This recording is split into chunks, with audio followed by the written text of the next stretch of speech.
सोचिए, अगर आप गलती से ऐसी जगह पहुंच जाएं जहां इंसानों को जानवरों की तरह पिंजरों में कैद करके रखा जाता हो और उनके मांस से खाना बनाया जाता हो। इसी बेहद खौफनाक और रोंगटे खड़े कर देने वाले कॉन्सेप्ट पर बनी है साल 2018 में रिलीज हुई फिल्म द फार्म। कहानी की शुरुआत नोरा और एलेक्स नाम के एक युवा कपल से होती है। दोनों छुट्टियां मनाने के लिए एक सुनसान और वीरान ग्रामीण इलाके से गुजर रहे होते हैं। रास्ते में अचानक नोरा को वॉशरूम जाने की जरूरत महसूस होती है। एलेक्स एक बंद पड़ी दुकान के सामने गाड़ी रोक देता है और नोरा दुकान के पीछे चली जाती है। वहाँ उसे एक पुराना बटुआ और कुछ फटे हुए कपड़े दिखाई देते हैं। पास ही एक नीले रंग का तिरपाल पड़ा होता है। नोरा ज्यादा ध्यान दिए बिना वहीं बैठ जाती है, लेकिन तभी उसकी नजर पास पड़ी इंसान की सूखी खोपड़ी पर जाती है। ये देखकर वह कुछ पल के लिए डर जरूर जाती है, लेकिन फिर खुद को संभालकर वापस गाड़ी में लौट आती है। वह एलेक्स को सब बताती है, लेकिन एलेक्स उसकी बात को गंभीरता से नहीं लेता। उसे लगता है शायद किसी ने पुराना सामान फेंक दिया होगा। इसके बाद दोनों फिर से अपनी यात्रा शुरू कर देते हैं। कुछ देर बाद रास्ते में उन्हें एक बुजुर्ग महिला मिलती है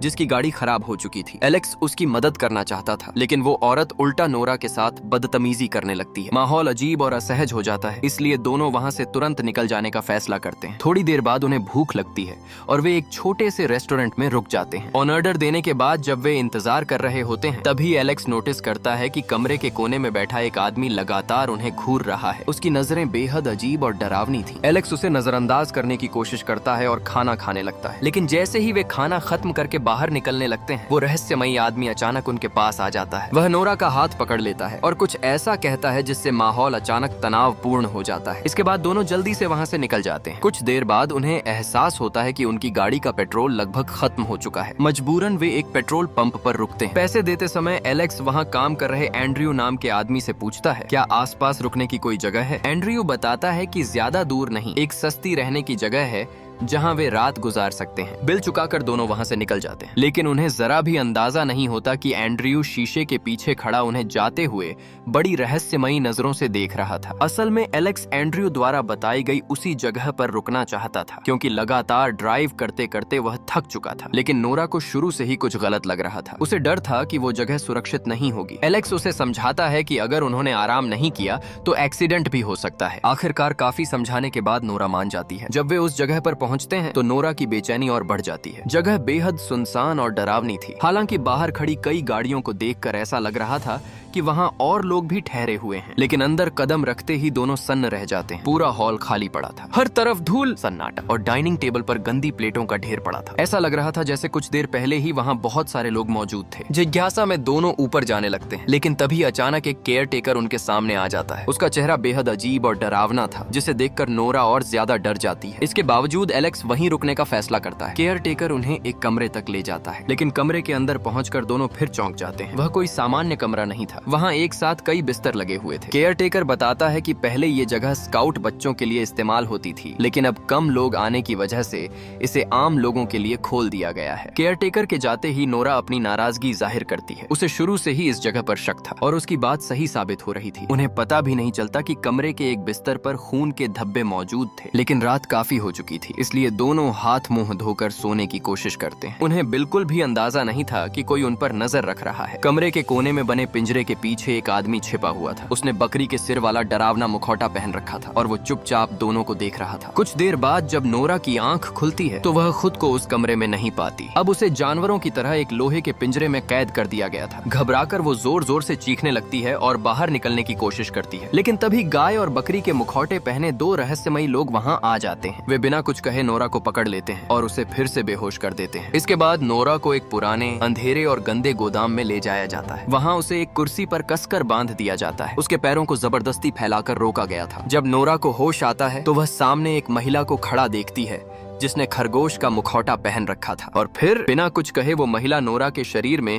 एक अजीब तरल इंजेक्ट कर देती है। नोरा दर्द से चीख उठती है। वो तरल बेहद गर्म और दर्दनाक था, लेकिन सबसे डरावनी बात ये थी कि वो तरल असल में पुरुषों का वीर्य था और उनका मकसद था नोरा को जबरदस्ती प्रेग्नेंट करना। कुछ देर बाद बकरी और गाय के मुखौटे पहने 2 लोग फिर से गोदाम में आते हैं। वे नोरा को कुर्सी से घसीटते हुए उठाते हैं और एक लोहे के पिंजरे के अंदर बंद कर देते हैं। रास्ते में नोरा एक बेहद अजीब चीज नोटिस करती है। मुखौटा पहने बहुत से लोग वहाँ बिल्कुल सामान्य जिंदगी जी रहे थे। कोई काम कर रहा था, कोई सामान उठा रहा था, तो कोई आपस में बातें कर रहा था। ऐसा लग रहा था मानो वो कोई साधारण गांव हो। इसके बाद उसका पिंजरा एक बड़ी इमारत की तरफ ले जाया जाता है और यहीं असली सच सामने आता है। नोरा को इंसानों के एक फार्म में लाया गया था, एक ऐसा फार्म जहां इंसानों को जानवरों की तरह पाला जाता था। कुछ देर बाद बाहर से पिंजरे का दरवाजा मजबूती से बंद कर दिया जाता है। अब कहानी एलेक्स की तरफ मुड़ती है। जब उसे होश आता है तो वह खुद को एक पिंजरे में कैद पाता है। उसके सारे कपड़े उतार लिए गए थे। घबराकर वह चारों तरफ देखता है और पाता है कि वहाँ और भी कई लोग उसी हालत में बंद थे। धीरे धीरे उसे समझ आता है कि यह पूरा फार्म 2 हिस्सों में बंटा हुआ है। एक हिस्सा महिलाओं के लिए था और दूसरा पुरुषों के लिए। कुछ मिनट बाद 3 मुखौटा पहने लोग वहाँ आते हैं। वे बिना कुछ बोले एक बंदी के पास जाते हैं और उसके सिर को कुचलकर मार डालते हैं। यह दृश्य देखकर एलेक्स डर से पागल हो जाता है। वह जोर जोर से चिल्लाने लगता है और छूटने की कोशिश करता है, लेकिन यही गलती उसे उनका अगला निशाना बना देती है। मुखौटा पहने लोग उसके पास आते हैं और भारी हथियार से उसका सिर कुचल देते हैं। कुछ ही सेकंड में एलेक्स की दर्दनाक मौत हो जाती है। इसके बाद बाकी बंदियों को एक अलग कमरे में ले जाया जाता है। वह कोई साधारण कमरा नहीं था, वह इंसानों को काटने और उनके शरीर को प्रोसेस करने की जगह थी, बिल्कुल कसाई खाने की तरह। प्रक्रिया शुरू होने से पहले बंदियों की सारी कीमती चीजें निकाल ली जाती हैं, घड़ी, अंगूठी, पर्स,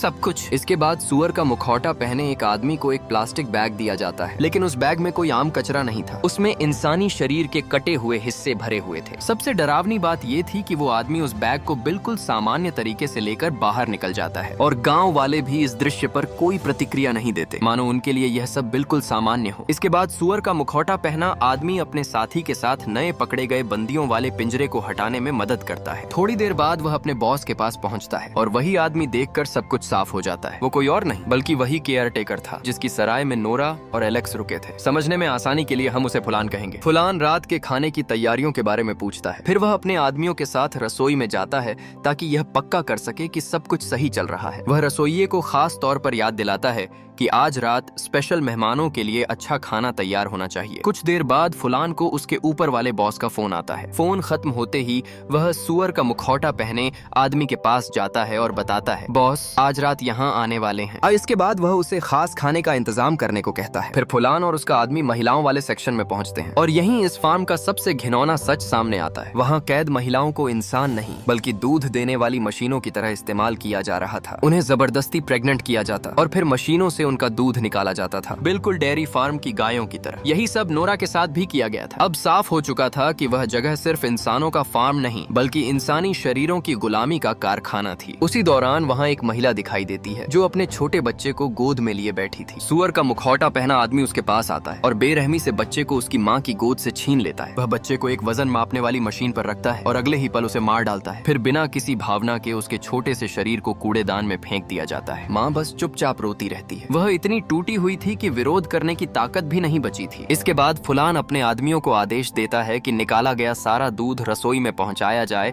ताकि रात के खाने की तैयारी हो सके। सबके जाने के बाद पेट्रोल पंप वाला कर्मचारी एंड्रयू वहां आता है। वह कमरे में घुसकर दूध की एक बोतल उठाता है और गुस्से में उसे पीने लगता है। फिर अचानक वह अपना आपा खो देता है। वह बिना वजह वहां कैद महिलाओं पर चिल्लाने और गालियां देने लगता है। उसका व्यवहार साफ दिखा रहा था कि वह मानसिक रूप से पूरी तरह टूट चुका है। दूसरी तरफ फुलान और सुअर का मुखौटा पहना आदमी बात कर रहे होते हैं। तभी एक ग्राहक का फोन आता है। वह शिकायत करता है कि उसके खाने में इंसान का दांत निकला है। ये सुनकर फुलान गुस्से और परेशानी से भर जाता है। तभी अचानक बकरी का मुखौटा पहना आदमी घबराकर वहां पहुंचता है। वह उन्हें तुरंत महिलाओं वाले सेक्शन में आने को कहता है। जब वे वहां पहुंचते हैं तो देखते हैं कि एक महिला मर चुकी है। उसके शरीर में लकड़ी का एक नुकीला टुकड़ा घुसा हुआ था और उस लकड़ी पर एक नाम लिखा था। एंड्रयू फुलान तुरंत समझ जाता है कि ये काम उसी पेट्रोल पंप वाले एंड्रयू ने किया है। वह बिना समय गंवाए अपने आदमियों को आदेश देता है, उसे ढूंढकर तुरंत यहाँ लाओ। उधर अपने पिंजरे में बंद नोरा नोटिस करती है कि बगल वाले पिंजरे में भी एक महिला कैद है। नोरा धीरे धीरे उससे बात करने की कोशिश करती है। तभी उसे पता चलता है कि उस महिला का नाम एस्ले है। एस्ले बेहद कमजोर और टूटी हुई हालत में थी। उसकी हालत देखकर साफ लग रहा था कि उसने यहाँ बहुत अत्याचार सहे हैं। एस्ले बताती है कि उसने कई बार भागने की कोशिश की लेकिन हर बार नाकाम रही। उस जगह से बच निकलना लगभग नामुमकिन था। लेकिन एस्ले की हालत देखकर नोरा एक फैसला करती है। वह कसम खाती है कि अगर वह यहाँ से निकली तो एस्ले को भी अपने साथ लेकर जाएगी। नोरा अब सिर्फ खुद के लिए नहीं लड़ रही थी, उसने मन ही मन फैसला कर लिया था कि अगर उसे मौका मिला तो वह वहाँ कैद हर महिला को इस नर्क से बाहर निकाल कर रहेगी। इधर कहानी बकरी का मुखौटा पहने उस आदमी की तरफ मुड़ती है जो हर जगह एंड्रयू को ढूंढ रहा था। कुछ देर तलाश करने के बाद आखिरकार उसे एंड्रयू मिल जाता है, लेकिन वह जो देखता है उसे देखकर उसके भी होश उड़ जाते हैं। एंड्रयू एक कटे हुए इंसानी सिर को पेड़ों के पत्ते खिला रहा था। यह साफ दिख रहा था कि उसका मानसिक संतुलन पूरी तरह टूट चुका है। बकरी वाला आदमी तुरंत उसे पकड़कर घसीटते हुए फुलान के सामने ले आता है। सच्चाई सुनते ही फुलान गुस्से से आग बबूला हो उठता है, क्योंकि एंड्रयू ने जिस महिला को मारा था वह कई सालों से उनके लिए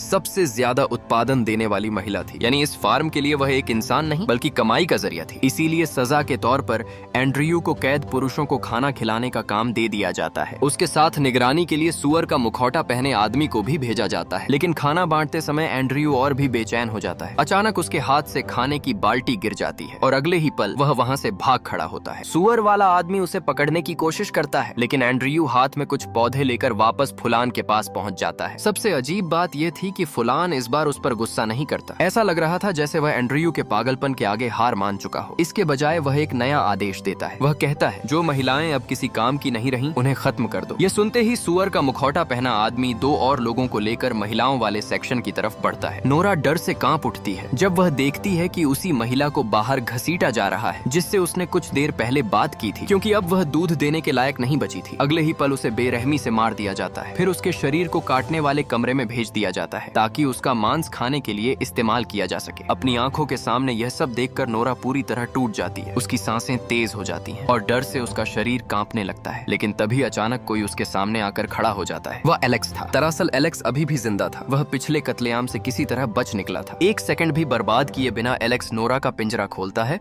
और उसे भागने के लिए कहता है। दोनों तुरंत वहाँ से दौड़ पड़ते हैं। भागते भागते उन्हें एक ट्रक दिखाई देता है। उन्हें लगता है कि शायद इसी से वे इस जगह से निकल पाएंगे, लेकिन बदकिस्मती से ट्रक खराब था। अब उनके पास दौड़ने के अलावा कोई रास्ता नहीं बचा था। दोनों लगातार भागते रहते हैं और आखिरकार एक पुराने चर्च में जाकर छिप जाते हैं। लेकिन उनकी किस्मत अब भी उनका साथ नहीं दे रही थी। एक मुखौटा पहने शिकारी को उनके पैरों के निशान मिल जाते हैं। डर के मारे नोरा और एलेक्स फिर से भागना शुरू कर देते हैं। वे जंगल के बीच अपनी जान बचाने के लिए पूरी ताकत से दौड़ रहे थे। लेकिन तभी अचानक एलेक्स का पैर जमीन पर बिछाए गए एक भालू पकड़ने वाले जाल में फंस जाता है। लोहे के बड़े बड़े दांत उसके पैर में धंस जाते हैं। दर्द से चीखते हुए एलेक्स जमीन पर गिर पड़ता है। चोट इतनी गहरी थी कि अब उसका चल पाना भी नामुमकिन था। नोरा घबराकर जाल खोलने की कोशिश करती है, लेकिन एलेक्स समझ चुका था कि अब बचना मुश्किल है। मजबूर होकर नोरा को उसे वहीं छोड़ना पड़ता है। कुछ ही सेकंड बाद मुखौटा पहने फार्मर्स वहां पहुंच जाते हैं और एक बड़े पत्थर से एलेक्स का सिर कुचलकर उसे मार डालते हैं। उधर नोरा किसी तरह वापस फार्म के इलाके में पहुंच जाती है। वह सीधे पुरुषों वाले पिंजरे में जाती है और एक ऐसे आदमी से बात करती है